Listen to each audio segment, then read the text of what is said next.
میرا عزیز دوستو اور بزرگوں، جب کام میں استقبال کا زمانہ آ جاتا ہے اور کام میں لوگوں کی آمد بڑھ جاتی ہے اور اجتماعات اور جلسے دین کے کسی بھی شعبے میں، کہیں ختم بخاری کا جلسہ ہو رہا ہے، کہیں تبلیغی جماعت کا جلسہ ہو رہا ہے، کہیں سیرت کا جلسہ ہو رہا ہے، ان تمام اجتماعی کاموں کی مشغولی اور اس کی اہمیت اور اس کا شوق اور اس کی رونقیں ہمیں ایک عظیم سنت سے غافل کر دیتی ہیں۔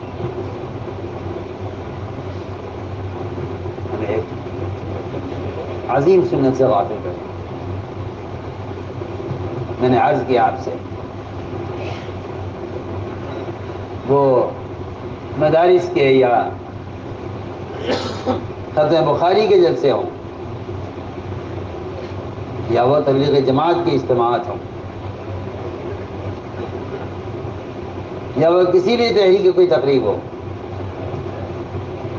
ان کی مشغولی، ان کا شوق اور ان کی اہمیت ہمیں ایک بنیادی فریضے سے، ایک اہم فریضے سے غافل کر دیتی ہے، اور وہ ہے انفرادی دعوت دینا۔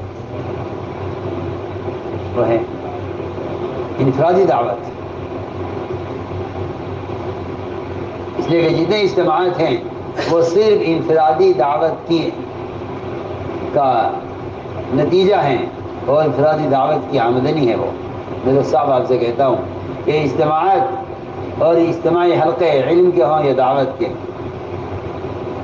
یہ ایسے ہیں جیسا کوئی تاجر تجارت کرتا ہے اور محنت کرتا ہے تجارت میں اور اس کی کچھ آمدنی ہوتی ہے، اس کی کچھ آمدنی ہوتی ہے۔ میں تو آپ سے صاف عرض کر رہا ہوں کہ جو لوگ دعوت کے میدان میں ہیں یا علم کے مدارس کے ماحول میں ہیں، یہ ہماری آمدنی ہے، اور آدمی آمدنی کو نہیں دیکھتا کتنی ہو گئی ہے، مزید کمانے پر اس کی روزانہ محنت لگتی ہے۔ اس آمدنی سے تو وہ خوش تو ہے، لیکن اس کی محنت کا دائرہ صرف اس کی آمدنی تک نہیں ہے۔ میں عرض کرنا چاہتا ہوں کہ اس کی آمدنی، اس کا سلسلہ اس وقت تک باقی رہے گا جب تک اس کی تجارت کا سلسلہ باقی رہے گا۔ جہاں تجارت ختم ہو جائے گی وہاں آمدنی بھی صاف۔ جہاں تجارت ختم وہاں آمدنی ختم۔ میں کہنا چاہتا ہوں آپ سے کہ اگر انفرادی دعوت نہیں ہے تو پھر اسلام کی طرف آمد اور مسلمان باقی رہنا ختم ہو جائے گا۔ مسلمان باقی رہنا بھی ختم ہو جائے گا۔ آپ سارے جانتے ہیں، جتنا آپ آئے ہوئے ہیں پنجاب ہریانہ والے، آپ جا کے دیکھیں امداد کے علاقوں میں کیا حال ہے۔ اس لیے میں عرض کرنا چاہتا ہوں، کتنا بھی زمانہ استقبال کا ہو گیا محمد صلی اللہ علیہ وسلم کے زمانے میں، یہ کتنا بھی استقبال ہو گیا ابو بکر و عمر رضی اللہ عنہ کے زمانے میں، لیکن ان آپ صلی اللہ علیہ وسلم کا اور آپ کے خلفائے راشدین کا اور آپ کے صحابہ کا انفرادی دعوت دینا کبھی کم نہیں ہوا۔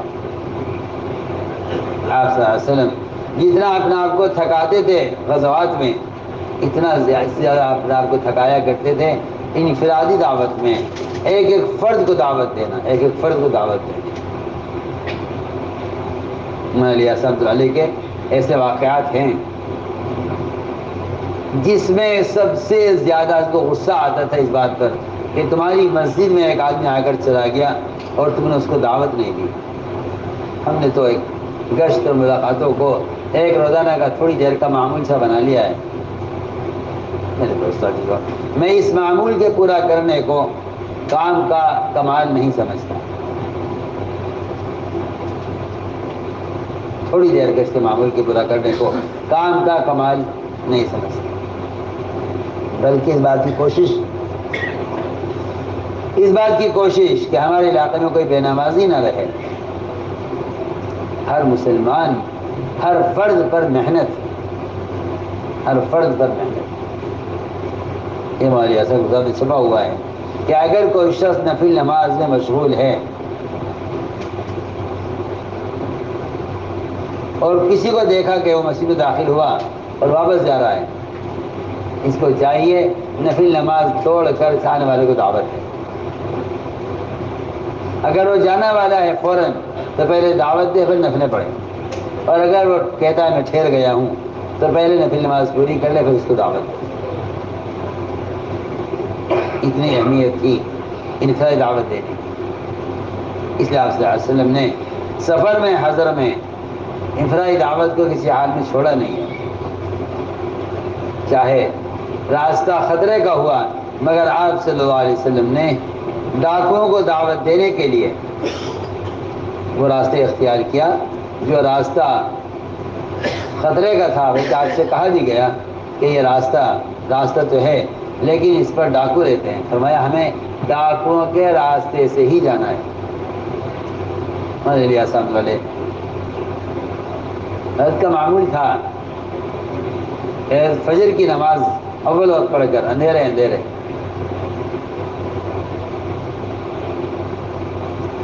جامع مسجد جایا کرتے تھے دلی، وہاں ساتھیوں سے ملاقات کے لیے اور وہاں کے کام کا حال معلوم کرنے کے لیے، حساب دوسرا گشت کہہ لیجئے یا دوسرا محلے آیا، دوسرے علاقے کی فکر کہہ لیجئے، گزرتے تھے لال قلعے کے پیچھے سے۔ ان لوگوں نے پتہ چلا کہ حضرت یہاں سے جاتے ہیں، حضرت یہاں سے آئندہ ہرگز نہ جائیے گا۔ کیا بات ہے بھائی؟ کہ جی وہاں پیچھے کھنڈرات ہیں، ان میں خطرناک ڈاکو رہتے ہیں، وہاں تو پولیس والے کی ہمت نہیں ہے گزرنے کی، اور آپ وہاں سے گزر کے جاتے ہیں روزانہ۔ حضرت نے فرمایا اچھا وہاں ڈاکو رہتے ہیں، ہمیں تم نے پہلے کیوں نہیں بتایا؟ ہم ان سے ملاقات کرتے ہیں، ان کو سلام کرتے ہیں۔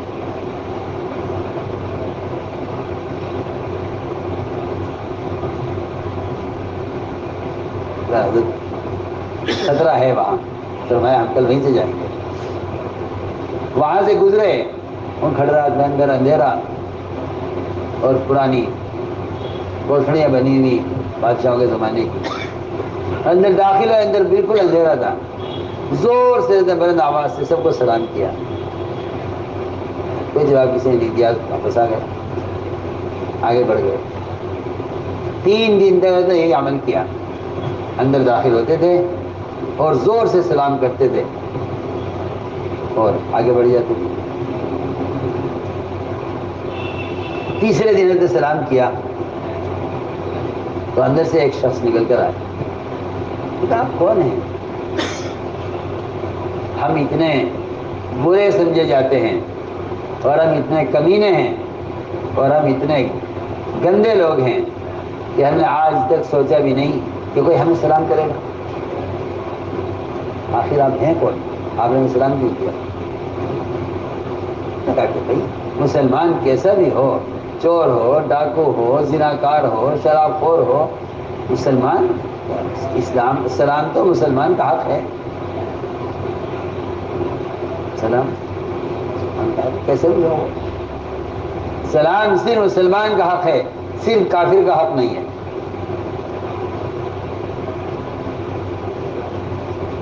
کیا بات ہے؟ انہوں نے فرمایا کہ اللہ تعالیٰ تم سے دین کا کام لینا چاہتے ہیں، میں یہ پیغام آپ کے پاس لے کر آیا ہوں۔ ہم سے بات دین کا کام، ہم تو ڈکیتیاں کرتے ہیں، قتل کرتے ہیں، مال لوٹتے ہیں لوگوں کے، ہمارا تو کام یہ۔ آپ کس سے بات کر رہے ہیں آپ؟ میں نے تم سے ہی بات کر رہا ہوں۔ ہمارے حسن والے ان ڈاکوں کے سردار کو ساتھ لے کر آئے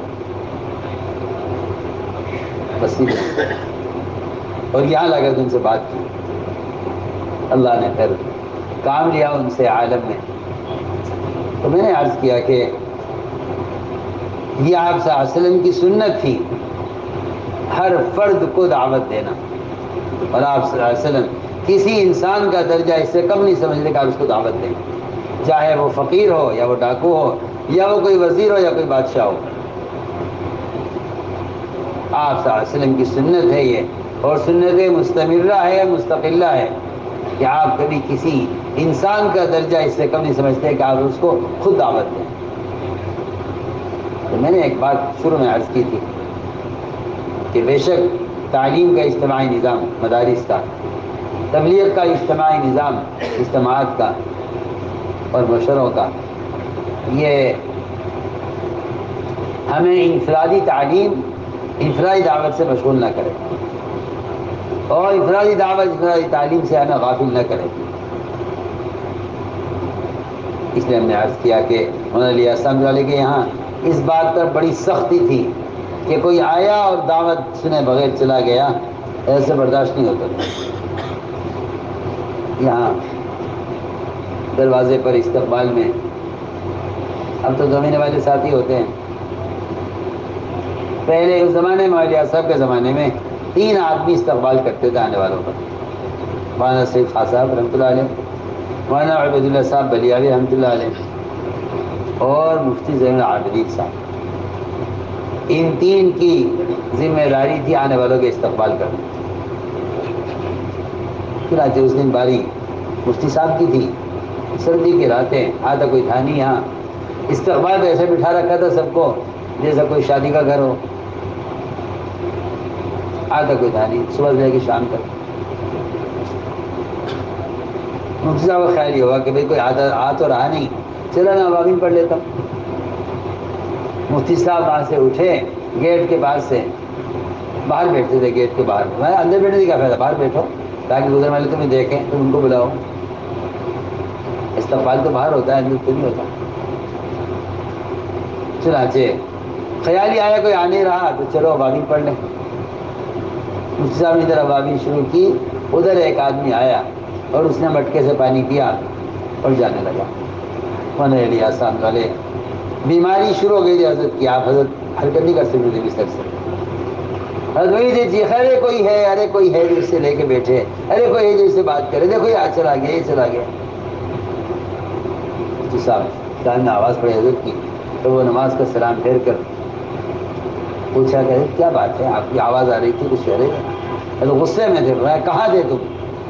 مثال کہتے میں نے بڑی بے فکری سے کہا کہ میں اوابین پڑھ رہا تھا۔ ہم نے فرمایا کل قیامت میں اللہ تم سے اس آنے والے کے بارے میں سوال کریں گے، اپنی اوابین کا کیا جواب دو گے؟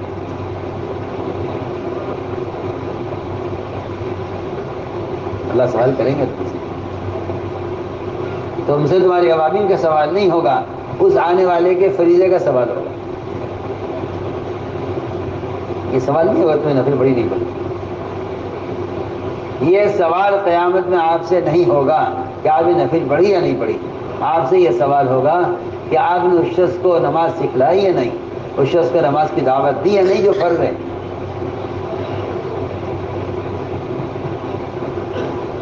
نے کہا حضرت آپ ہی تو کہتے ہیں اب آدمی بھی پڑھو، تہجد بھی پڑھو، چاشت بھی پڑھو، اشراق بھی پڑھو، میں کب پڑھتا اگر میں استقبال میں رہتا؟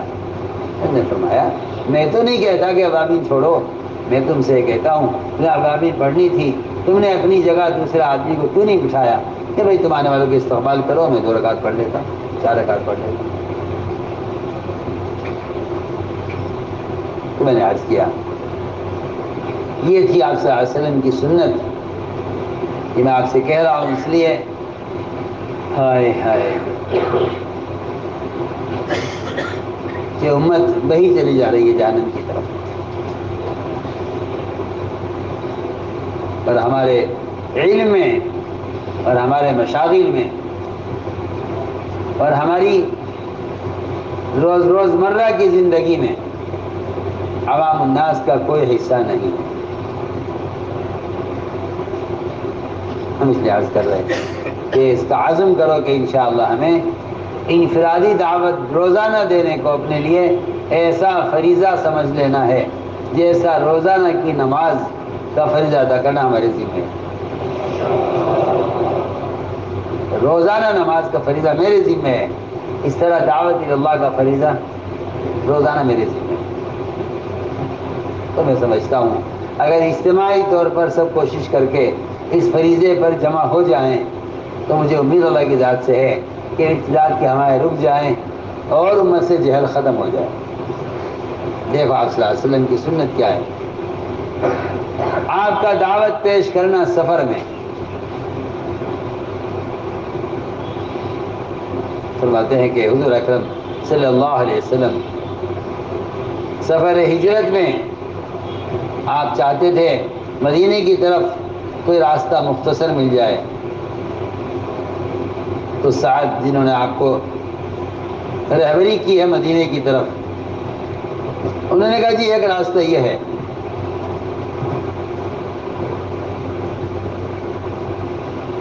یہ ایک وادی ہے پانی کی، پانی کا ایک نہر یہاں سے جاری ہوتی ہے، لیکن یہ راستہ تو مختصر ہے مگر اس راستے میں 2 خطرناک ڈاکو رہتے ہیں، قبیلہ اسلم کے ڈاکو ہیں اور خطرناک ڈاکو ہیں، یہ ایسے خطرناک کہ ان کا دونوں کا نام بھی مہانان ہے، یعنی قابل اہانت۔ اگر آپ چاہیں گھر سے چلیں، اس راستے کو چھوڑ دیں کیونکہ اس میں ڈاکو رہتے ہیں۔ رہبر نے کہا یہ راستے اختیار مت کیجیے جس میں ڈاکو ہیں۔ آپ نے فرمایا ہمیں ڈاکوؤں کے راستے سے ہی لے چلو، خذ بنا علیہما، ہمیں لے چلو ڈاکوؤں کے راستے سے۔ اور ساتھ فرماتے ہیں کہ ہم نکلے آپ کے ساتھ، یہاں تک کہ جب ہم ان ڈاکوؤں کے سامنے پہنچے، ایک کہہ رہا تھا دوسرے سے کہ دیکھو یہ یمنی آدمی سامنے سے آ رہا ہے، آپ کو دیکھ کے خلیے سے آپ کو یمنی کہا۔ آپ ان دونوں کو بلایا اور دونوں پر آپ نے اسلام پیش کیا۔ چنانچہ آپ کی دعوت دیتے ہی دونوں ڈاکوؤں نے اسلام قبول کر لیا۔ آپ کا نام کیا ہے؟ ان لوگوں نے عرض کیا کہ ہمارا نام مہانان ہے، یعنی ہم قابل اہانت ہیں۔ فرمایا نہیں، تمہارا نام مکرمان ہے کہ تم قابل عزت ہو، قابل احترام ہو، قابل اکرام ہو۔ آپ نے دونوں کو دعوت دی اور دعوت دے کر چھوڑا نہیں وہاں، بلکہ آپ نے ساتھ مدینہ منورہ چلنے کا حکم فرمایا۔ حضرت ابن عمر فرماتے رضی اللہ عنہما کہ میں آپ کے ساتھ ایک سفر میں، آپ نے دیکھا ایک دیہاتی کو گزرتے ہوئے، جب آپ کے قریب ہوا تو آپ نے فرمایا کہاں جا رہے ہو؟ فرمایا عرض کیا، اس نے کہا جی اپنے گھر جا رہا ہوں، گھر والوں کے پاس۔ فرمایا تمہیں خیر کی بات کی رغبت ہے؟ اسے کہ کیا ہے وہ خیر کی بات؟ آپ نے فرمایا اس بات کی گواہی دو کہ اللہ کے سوا کوئی بات کے لائق نہیں، وہ تناز کا کوئی شریک نہیں، اور محمد صلی اللہ علیہ وسلم اللہ کے بندے اس کے رسول ہیں۔ اس نے کہا کیا اس پر آپ کی بات پر کوئی گواہ ہے؟ آپ کی بات پر کوئی گواہ ہے جو گواہی دے اس بات کی جو آپ کہہ رہے ہیں؟ آپ نے یہ نہیں کہا میرے ساتھی گواہی دیں گے، حالانکہ صحابہ آپ کے ساتھ تھے، حضرت وہ خود فرماتے ہم آپ کے ساتھ تھے سفر میں۔ آپ نے گواہی کے لیے صحابہ کو پیش نہیں کیا، اس لیے کہ صحابہ گواہی دینا ظاہری تائید تھی اور آپ پیش کرنا چاہتے تھے غیبی تائید، اور غیبی تائید یہ تھی کہ آپ نے فرمایا یہ سامنے جو درخت کھڑا ہوا ہے کھجور کا، یا اس درخت پر جو خوشہ ہے کہ روایت میں آتا ہے، وہ خوشہ یا وہ کھجور کا درخت گواہی دے گا کہ یہ بات سچی ہے جو میں کہہ رہا ہوں۔ چنانچہ آپ صلی اللہ علیہ وسلم نے اس درخت کو بلایا، وہ درخت زمین پھاڑتا ہوا آپ کے پاس آیا، آپ کے سامنے آگے کھڑا ہو گیا۔ آپ نے 3 مرتبہ درخت سے گواہی لی، درخت نے 3 مرتبہ گواہی دی کہ بے شک آپ جو فرما رہے ہیں صحیح فرما رہے ہیں۔ چنانچہ درخت گواہی دے کر اپنی جگہ واپس چل کر واپس چلا گیا اور دیہاتی اپنے قوم کی طرف گیا فوراً، اس لیے کہ جنات سے لے کر انسانوں تک سب کا معمول یہ تھا کہ جس کو دعوت قبول کرتا تھا وہ اپنی قوم کو جا کر دعوت دیا کرتا تھا۔ تو قوم کی طرف پلٹے دیہاتی اور یہ کہہ کر گئے کہ اگر نے میری بات مان لی تو میں سب کو لے کر آپ کے پاس آؤں گا، اور اگر نے میری بات نہ مانی تو میں آپ کے پاس آؤں گا، آپ کے ساتھ رہوں گا۔ تو میرے دوستوں یہ ہے اصل میں ہم سمجھتے ہیں کہ اس معمولی چیز ہے، حالانکہ ہر مسلمان کو جہنم سے بچانا یہ ہمارے تبلیغ میں گشت کا موضوع ہے۔